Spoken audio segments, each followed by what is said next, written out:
Tonight on Texas News Channel, UT announces new challenges to sexual misconduct policies. Texas votes helping to educate student voters for Super Tuesday. And UTPD will have a bigger presence in West Campus. You're watching Texas News Channel. Your leader for live, local UT coverage.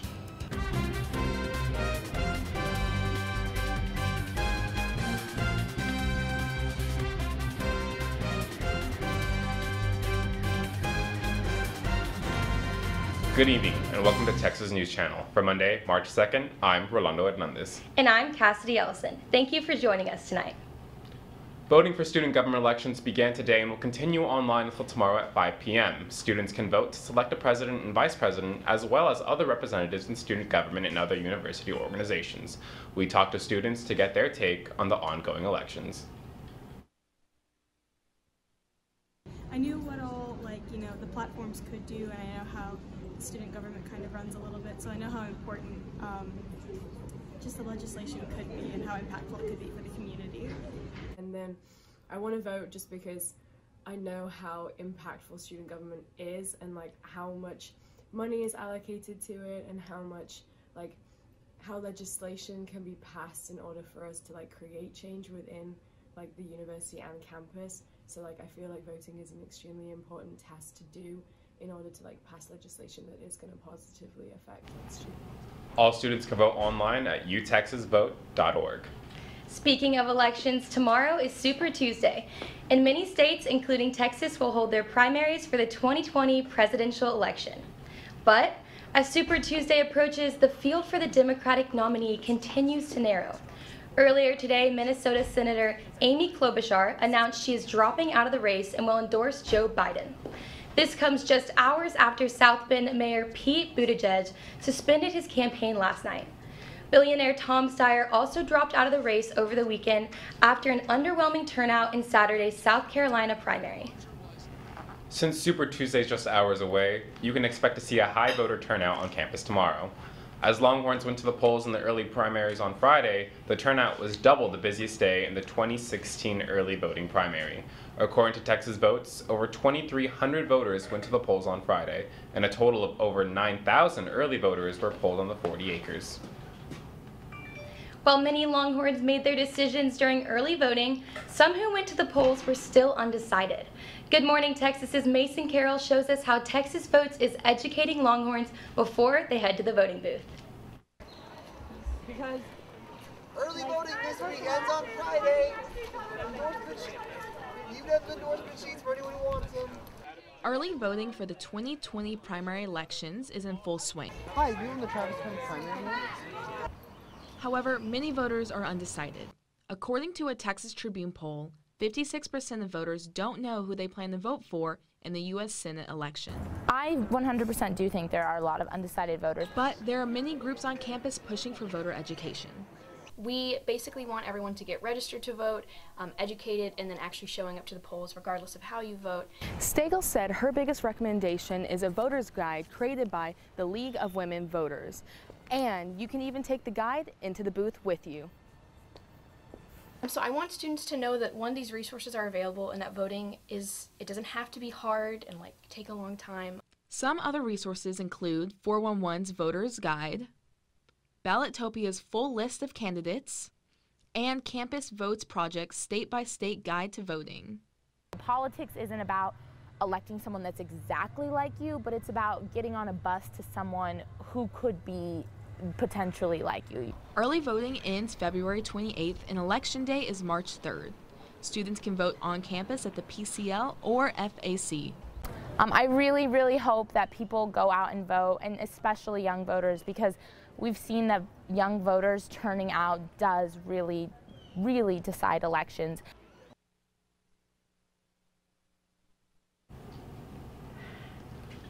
Last week, Mike Bloomberg's presidential campaign office in Austin was vandalized. Austin police say they got a vandalism call after 9 a.m. on Thursday when officers arrived to Bloomberg's office on South Congress. They found spray paint all around the building as well as several broken windows. The Bloomberg campaign says they filed a police report and will consider any act of vandalism as intimidation. On Thursday, President Fenves announced the UT System Board of Regents' approval of an $8 million safety plan focused on the West Campus area. The new funding will go toward hiring 13 new UT police officers and 2 new sergeants. There also will be a new UTPD camera substation built in the Walter Webb Hall that's located at the corner of 25th Street and Guadalupe, giving the department a permanent presence in West Campus. Fenves says the main reason they are making these changes is due to a rise in violent crime in Austin. The UTPD will roll out these new safety measures within the next 4 years. This morning, President Fenves also announced Hush Blackwell has completed the review of UT sexual misconduct policies and their recommended changes moving forward. The 3 biggest changes include more resources for survivors, terminating faculty and staff found guilty of sexual misconduct after thorough investigation, and making information about UT employees accused of misconduct violations public. Fenves says he has accepted these recommendations and will begin implementing them. He also says he will provide students the opportunity to give their input while these changes take place. On Friday, a Travis County judge ruled in favor of the Austin American-Statesman, demanding UT release disciplinary records of students accused of sex crimes. This all resulted from a dispute the Statesman had with UT since last August, after the university refused to release those records. Excuse me. The Statesman wanted to collect records of students' sexual misconduct for investigation about offenses committed by college athletes nationwide. The investigation was eventually published without UT's records. The university says they will review the judge's decision and consult with the Texas Attorney General's office. With increased coronavirus cases in the U.S., officials from Austin Public Health have opened an operations center that will treat coronavirus cases in the city. Health officials say the center already has a 5-phase plan that covers confirmed cases, ready to put into action when necessary. Any Austinites suffering from the coronavirus would have to be consistently monitored and quarantined for about 14 days. Currently, there are no positive cases here in Austin. Officials with South by Southwest say they are moving forward with their plans for this year's festival, even though there is a petition to cancel due to growing concerns about the coronavirus. Almost 10,000 people have signed the online petition. The annual festival, which draws crowds from all over the world, is set to take place in Austin this month. Festival officials say they choose to keep the festival going after they received a recommendation from the World Health Organization. Coming up on Texas News Channel, 2 bars in the historic district might be torn down.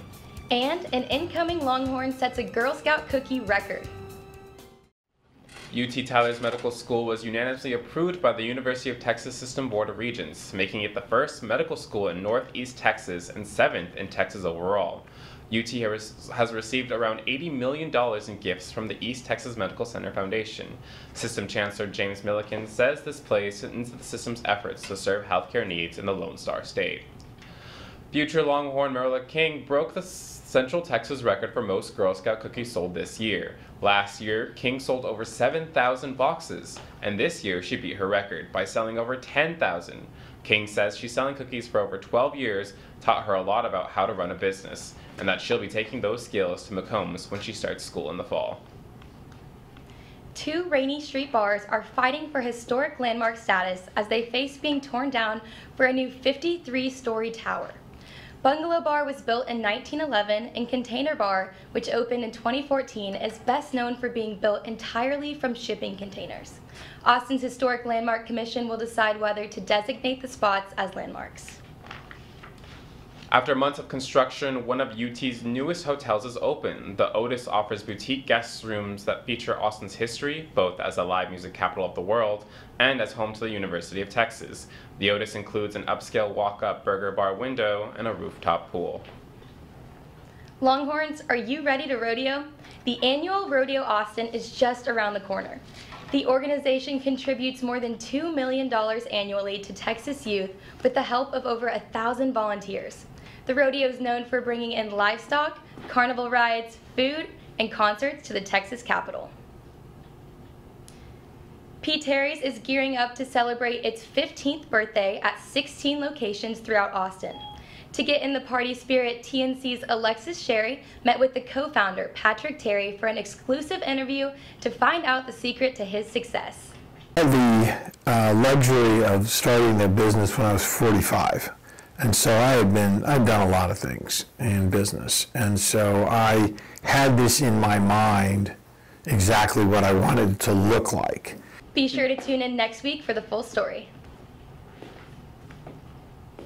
Trader Joe's founder Joe Cullum died at the age of 89 on Friday. The company released a statement saying he passed away in Pasadena, California, the same city where he opened the first Trader Joe's store in 1967.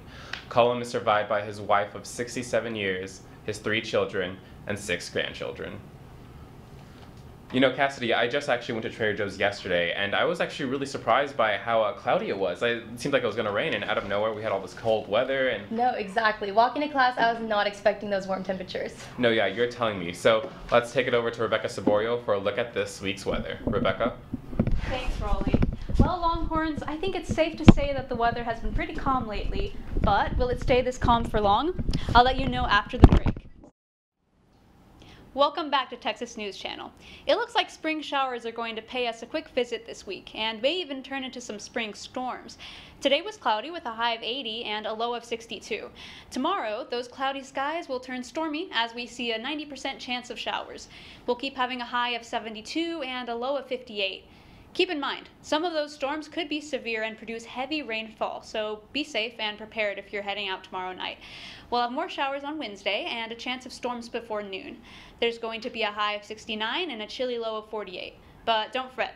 On Wednesday night, you can put those umbrellas away for the rest of the week. Thursday and Friday are expected to be sunny with highs near 70 and lows around 45. Looks like Saturday and Sunday will be cloudy with highs near 70 and lows in the 50s. So have your jackets and umbrellas ready, Longhorns. This week's going to be a bit of a doozy. Live from the Weather Center, I'm Rebecca Saborio. Welcome back to Texas News Channel. Joining me from TSTV Sports is Clark Dalton. Thanks, Raleigh. Happy to be here for the first time this semester. It was a successful week for Texas sports that culminated with a big upset in Houston. Here's John Kelly at Minute Maid Park with more. This past Saturday, Texas baseball beat number 6 Arkansas 8-7 after a narrow loss to number 11 LSU a day before. Winning pitcher Ty Madden gave his thoughts on how his pitching impacted the game. Yeah, Slider kind of kept me in the game today. As you said, it really kept them on their heels and allowed me to use my fastball. And I didn't show it as much, but I feel like the curveball helped me a lot too. I threw a couple for a strike and then just shown it to them, just put another thought in their head, and I think that helped a little bit. After their loss to LSU yesterday, Coach gave his thoughts on the win today. 2 different types of ball games. I mean, the beginning we came out of the gates, swung the bat really well early. Put up a 6 spot and just really offensive, really no small ball in that. I mean, we swung the bats well. And I thought Ty was outstanding. He was outstanding all night. Pete did a great job and Dre finished it. But, you know, Bolden just kind of did something, just kind of snuck the fastball by us. Just kind of mixed his pitches really well. And, you know, I don't know if we got complacent right there, but they did a good job of working themselves back into the game and making it a thriller at the end. First baseman Zach Zubia talked about his home run tonight and the adjustments he made from the LSU game. Oh yeah, I mean, I didn't try to sell it too much, but you know, I knew right away it was off the bat. It was a good swing, and so you know, hope to do it tomorrow. Continue to enjoy the process and just continue to keep on playing. It's a 2-2 slider, and you know, it was just middle, and then just put a good swing on it. You know, I got beat up by sliders on Friday, and so we worked really hard today on focusing on hitting the off-speed pitch, and you know, it paid off. That's the process right there, and just got to keep on working every single day. Texas went on to lose in a tight game versus Mizzou 9-8 Sunday, and will be back in the dish Tuesday night versus Arizona. From Minute Maid Park in Houston, Texas, I'm John Kelly, TSTV Sports. Well, Clark, it seems like the win against Arkansas can be a signature for this group of freshmen. Absolutely. It was a great win against an Arkansas team that was number 6 in the country. It's the little spark they needed to build the confidence of these freshmen. Speaking of sparks, Texas softball received a big one on their trip to Los Angeles against the number 1 defending national champion, UCLA Bruins.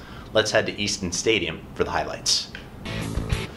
UCLA looking to get the early edge in this one. Maya Brady pops it straight up into center field, which sets up an opportunity for Kinsley Washington to dash straight home. UCLA gets the first run of game at the bottom of the first. Texas responds quickly though. Reagan Hathaway down the right field line with the single. Miranda Ellis racing around the bases. Texas ties it right off the bat at the top of the second inning. The back and forth affair would continue. Delaney Witts sneaks past the shortstop, and then Brianna Perez gets it home in the nick of time. UCLA ties it at the top of the third. But Taylor Ellsworth, it's back. It is gone. Texas is starting to pull away 4-2 at the top of the fourth inning. However, the Bruins show why they're champions with a runner on, Elena Jordan, a 2-run home run, tying it 4-4 at the bottom of the fifth inning. This would force extra innings. Texas has the turning point though. Lauren Burke, it's way too deep. It's gone. Texas is now up 6-4 at the bottom of the eighth inning. They're so close to victory, they can taste it. The bats came to life at the right time. All of the pressure is on UCLA. They have to score, but Miranda Ellis will not yield. It pops up into left center field where it is captured by Texas. Down goes number one, down goes UCLA. Texas comes out victorious 6-4. Well, it looks like softball's victory was a high point and a great week for Texas sports. Yeah, you have softball, baseball, and both basketball teams picking up huge victories that serve as defining moments, fortifying their national reputations. This week is one Texas fans should cherish for a while. Well, thanks so much for being with us, Clark. We'll be right back with your entertainment news.